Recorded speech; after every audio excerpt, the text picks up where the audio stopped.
श्री शिवाय नमस्तु भयम। दोस्तों, जैसा कि आप सभी लोग जानते हैं कि 28 दिसंबर 2025 यानी रविवार को पड़ रही है पौष महीने की शुक्ल पक्ष अष्टमी तिथि। और दोस्तों, यह वह तिथि है जो पौष महीने में पड़ने वाली सबसे बड़ी तिथि है, क्योंकि यह रविवार के दिन पड़ रही है। और हमारे हिंदू धर्म में इसका बहुत ही बड़ा और विशेष महत्व होता है। पूज्य गुरु जी ने कहा है कि अगर कभी भी मौका लग जाए और पौष महीने की अष्टमी तिथि रविवार को पड़ जाए तो आप लोगों को सिर्फ और सिर्फ 11 गेहूं के दाने वाला उपाय तो अवश्य ही करना चाहिए, क्योंकि इन दोनों तिथियों का संयोग बहुत ही कम आता है। इसी के साथ दोस्तों, गुरुजी ने कहा है कि जब भी पौष महीने की अष्टमी तिथि पड़े तो आप लोगों को सिर्फ और सिर्फ 11 गेहूं के दाने वाला उपाय तो अवश्य करना। यह उपाय इतना खास है कि अगर आपने सही मुहूर्त पर सही क्रिया अनुसार 11 गेहूं के दाने वाला उपाय कर लिया, जो प्राचीन काल के समय का महा उपाय है, तो मान के चलिए दोस्तों, महादेव जी के आशीर्वाद से आपके जीवन का कितना ही बड़ा दुख हो उससे आपको मुक्ति मिल जाएगी। आपकी कोई भी मनोकामना हो, मान लीजिए आप नौकरी की तैयारी कर रहे थे तो आपकी नौकरी लग जाएगी, आपका बंद पड़ा व्यापार चल पड़ेगा।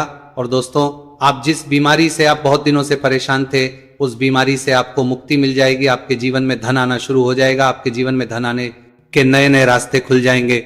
और मान के चलिए दोस्तों, फिर आपको किसी भी प्रकार की परेशानी का सामना नहीं करना पड़ेगा। इसीलिए दोस्तों, 28 दिसंबर रविवार के दिन आप लोगों को इस वाले उपाय को जरूर कर लेना है। भले ही आपने पूरे साल भर इस उपाय को नया गया दोस्तों किया हो, पर अगर आपने इस पौष महीने में पड़ने वाली अष्टमी तिथि के दिन अगर इस वाले उपाय को कर लिया तो आपको इस उपाय को करने का वो फल मिलेगा जिसकी आपने कभी भी नहीं करी होगी। इसीलिए आप लोग इस गेहूं वाले उपाय को एक बार जरूर कर लेना, ताकि आप लोगों के हाथ से यह मौका ना जा सके और आपको इस उपाय को करने का फल मिल सके। दोस्तों, यह उपाय पंडित जी ने अपनी अभी की ही शिव महापुराण की कथा में बताया है, जो इस उपाय को आज हम आपको बहुत अच्छे से समझाने वाले हैं। इस वीडियो को देखने के बाद इस उपाय को समझने के लिए आपको कोई और वीडियो को देखने की जरूरत नहीं पड़ेगी। तो दोस्तों, इस उपाय को आपको कैसे करना है, कब करना है, कहां पर करना, और उपाय को करते समय आपको किन किन गलतियों को नहीं करना है और आपको किन किन बातों का ध्यान रखना है, यह सारी जानकारी हम आपको इस वीडियो में देंगे। तो चलिए भक्तों, उपायों को शुरू करते हैं। अगर आप भी चाहते हैं कि महादेव जी का आशीर्वाद आप पर सदैव बना रहे तो वीडियो को लाइक करें, चैनल को सब्सक्राइब करें और कमेंट बॉक्स में हर हर महादेव जरूर लिखें। और अपने फायदे के लिए, गरीबी दूर करने के लिए इस वीडियो को पूरा देखकर जाना। यदि आज आपने वीडियो को बीच बीच में से देखा, काट काट कर देखा, तो जीवन में आपको कभी सफलता हासिल भी नहीं होगी। दोस्तों, ये 28 दिसंबर रविवार अष्टमी तिथि का दिन ये इतना खास होता है, इतना महत्वपूर्ण होता है। देखा गया है कभी कभी बड़े बड़े पूजा पाठ अनुष्ठान से जो मनोकामना पूर्ण नहीं होते, वो 28 दिसंबर रविवार के दिन एक छोटे से उपाय करने से ही आपकी मनोकामना पूर्ण हो जाती है। अब हम समझते हैं इस वाले उपाय को हमें करना किस समय है। इस 11 गेहूं के दाने वाले उपाय को हमें पौष महीने के रविवार के दिन करना किस समय है। तो देखिए, इस उपाय को करने का जो समय है वह सुबह का समय है और शाम का समय है। अब देखिए, यहां पर हम मुख्य रूप से सुबह का समय नहीं बोलेंगे, क्योंकि 28 दिसंबर रविवार अष्टमी तिथि का दिन है और इस दिन प्रदोष काल के समय का बहुत महत्व होता है। बाकी अगर सुबह के समय भी करेंगे तो भी अच्छा होगा, उसमें कोई भी दिक्कत वाली बात नहीं है। तो चलिए जानते हैं इस विशेष उपाय के बारे में। लेकिन उससे पहले एक प्रार्थना, अगर आप इस चैनल पर नए हैं तो आप इस वीडियो को लाइक करें, चैनल को सब्सक्राइब करें और कमेंट बॉक्स में आप अपनी राशि या अपना नाम जरूर डाल दें, क्योंकि हम राशि से भाग्य भी बताते हैं और भाग्य में चल रही परेशानियों को दूर करने के लिए वह आसान से आसान उपाय भी बताते हैं। तो चलिए अब हम अपने सबसे पहले उपाय की बात कर लेते हैं। देखो, गुरु जी ने कहा है कि अगर रविवार के दिन अष्टमी तिथि पड़ जाए तो इस दिन आपको 11 गेहूं के दाने वाला उपाय तो अवश्य ही करना चाहिए। देखो, यह उपाय यदि आपके जीवन में कर्जा बहुत अधिक है, आपके जीवन में संकट बहुत अधिक रहते हैं, आपके ऊपर बहुत अधिक विपदा आ रही है, बार बार आपको अपने व्यापार में और अपने धन में हानि देखने को मिल रही है कि आपको प्रत्येक कार्य में हानि हो रही है, तो आपको यह उपाय करना चाहिए। देखिए, इस उपाय के लिए आपको 11 गेहूं के दाने आपको लेने हैं, ठीक है। 11 दाने लेने के बाद में आपको जरूरत होगी चावल के दानों की। 11 चावल के दाने और 11 गेहूं के दाने, और चावल के दाने खंडित नहीं होने चाहिए। अब आप कहोगे भैया गेहूं कहां से लेने हैं। देखो, आपको किसी भी किराना स्टोर पर गेहूं के दाने आपको आसानी से मिल जाएंगे, जाकर ले लेना, ठीक है ना। 11 गेहूं, 11 चावल के दाने लेने हैं। साथ ही साथ आपको एक तांबे का लोटा है और उस तांबे के लोटे में आपको जल भरना है। जल आपका खुद के घर का होना चाहिए, मंदिर का नहीं होगा। अब आप ये सब सामग्री लेकर पहुंच जाओगे महादेव के शिवलिंग के पास में शाम के टाइम पे प्रदोष काल में। देखो जब आप ये उपाय कर रहे हो तो अपना फेस रखना उत्तर दिशा, नॉर्थ डायरेक्शन की तरफ। अब यहां पर जो मैं आपको क्रम बताने जा रहा हूं ना, उस मेरे क्रम को बहुत ध्यान से सुनिए। महादेव को अगर कोई सबसे प्रिय है ना, तो उनकी सबसे छोटी पुत्री जिनका नाम है माता अशोक सुंदरी, जो आपके पास में चावल 11 दाने हैं ना, उन चावल के 11 दानों को माता अशोक सुंदरी के स्थान पर आपको अपना नाम और गोत्र बोलते हुए समर्पित कर देने हैं, है ना। और चावल के दानों को रखने के बाद में जो आपके पास में तांबे का लोटा है ना, उस तांबे के लोटे को कहीं पे भी हम जल नहीं चढ़ेंगे। सिर्फ और सिर्फ माता पार्वती का जो हस्तकमल आपको दिख रहा है, यहीं पे गोल गोल आपको समर्पित करना है उसी जल को, और कहीं नहीं। ना तो माता अशोक सुंदरी के स्थान पर, ना तो शिवलिंग के ऊपर, सिर्फ आपको यहां पे गोल गोल जलाधारी पर आपको उस जल को समर्पित करना है। अब आपके पास में बचे हुए हैं 11 गेहूं के दाने और बचे हैं। उन्हीं 11 गेहूं के दाने को आपको अपनी मनोकामना, अपने विशेष कहते हुए महादेव के शिवलिंग के ऊपर अगर आप अष्टमी तिथि के दिन प्रदोष काल में समर्पित कर देते हैं, तो आपकी जो भी मनोकामनाएं होंगी, जो भी विश होंगी, महादेव पूरी जरूर करते हैं। अन्न को समर्पण करने से, उस खासकर गेहूं को समर्पण करने से हमारी इच्छाएं पूरी होती हैं। और अगर वह दिन रविवार अष्टमी तिथि का दिन हो, तब तो इससे सुंदर संयोग कुछ भी नहीं हो सकता।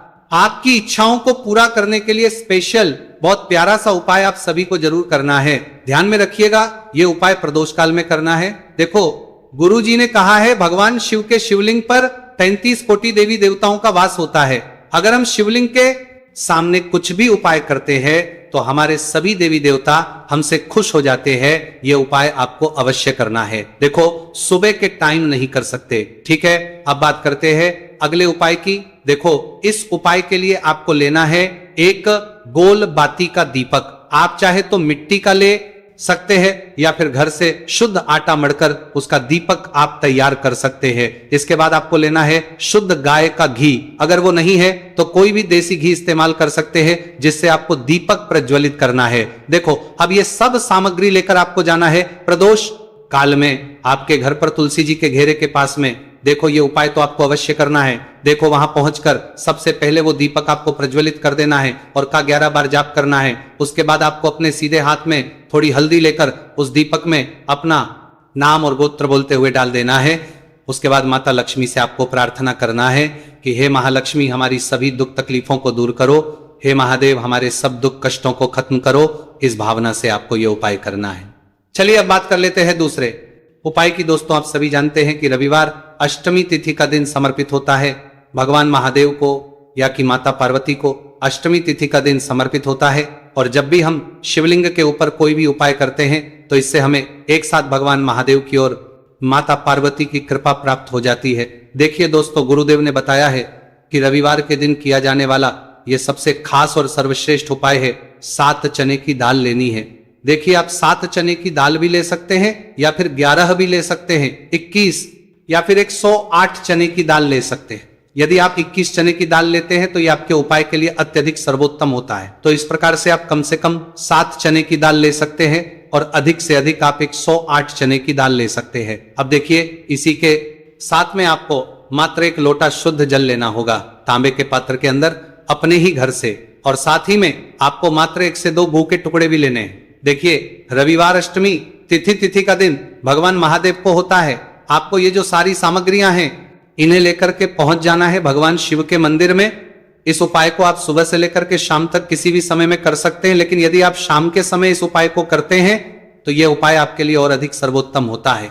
तो यदि आपको प्रदोष काल के समय में मिल जाता है तो फिर आप प्रदोष काल में भी कर सकते हैं, या फिर आप पूरे ही दिन में किसी भी समय इस उपाय को कर सकते हैं। शिव मंदिर पहुंचने के बाद सबसे पहले तो आपको दक्षिण दिशा में बैठ जाना है।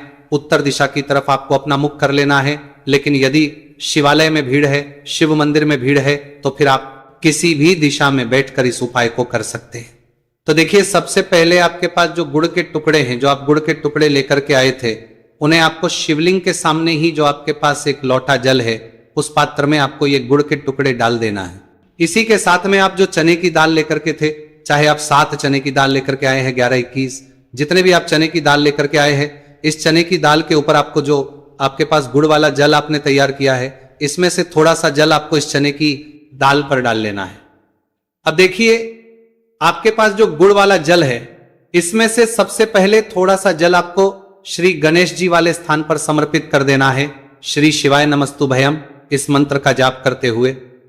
फिर थोड़ा सा जल आपको श्री कार्तिकेय जी वाले स्थान पर समर्पित करना है, श्री शिवाय नमस्तुभयम इस मंत्र का जाप करते हुए। फिर थोड़ा सा जल आपको माता अशोक सुंदरी वाले स्थान पर भी समर्पित करना है, श्री शिवाय नमस्तुभयम इस मंत्र का जाप करते हुए।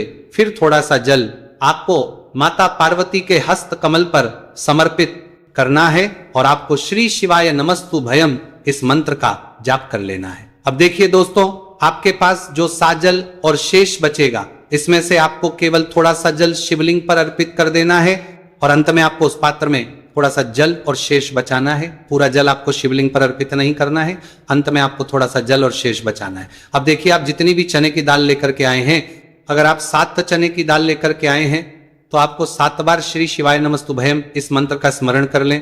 यदि 11 चने की दाल लेकर के आए हैं तो फिर आपको 11 बार इस मंत्र का जाप करना है। जितनी भी चने की दाल लेकर के आए हैं उतनी बार आपको श्री शिवाय नमस्तुभयम इस मंत्र का जाप करना है और फिर आपको ये जो चने की दाल है इसे शिवलिंग के ऊपर ही समर्पित कर देनी है।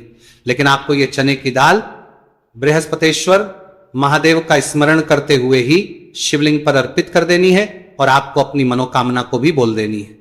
आप जो भी मनोकामना है, चाहे वह धन प्राप्ति को लेकर हो, नौकरी से संबंधित हो, विवाह से संबंधित हो, या फिर आपके मकान जमीन जायदाद से संबंधित हो, चाहे ग्राहक क्लेश से संबंधित हो, या फिर किसी भी प्रकार की जो मनोकामना है उसे आपको बृहस्पतेश्वर महादेव से परिपूर्ण करने की प्रार्थना कर लेनी है। और इसके बाद आपके पास जो पात्र के अंदर थोड़ा सा से जल और बचा हुआ था, इसे भी आपको धीरे धीरे भगवान शिव की परी अर्पित कर देना होगा। श्री शिवाय नमस्तुभयम इस मंत्र का जाप करते हुए पूज्य गुरु जी कहते हैं कि पौष महीने का रविवार अष्टमी तिथि को जो भी व्यक्ति इस प्रकार से ये चमत्कारिक उपाय कर लेता है तो उसकी जो मनोकामना है वह भगवान लक्ष्मी नारायण की कृपा से तथा महादेव की कृपा से बहुत ही जल्द परिपूर्ण हो जाती है। बात करते हैं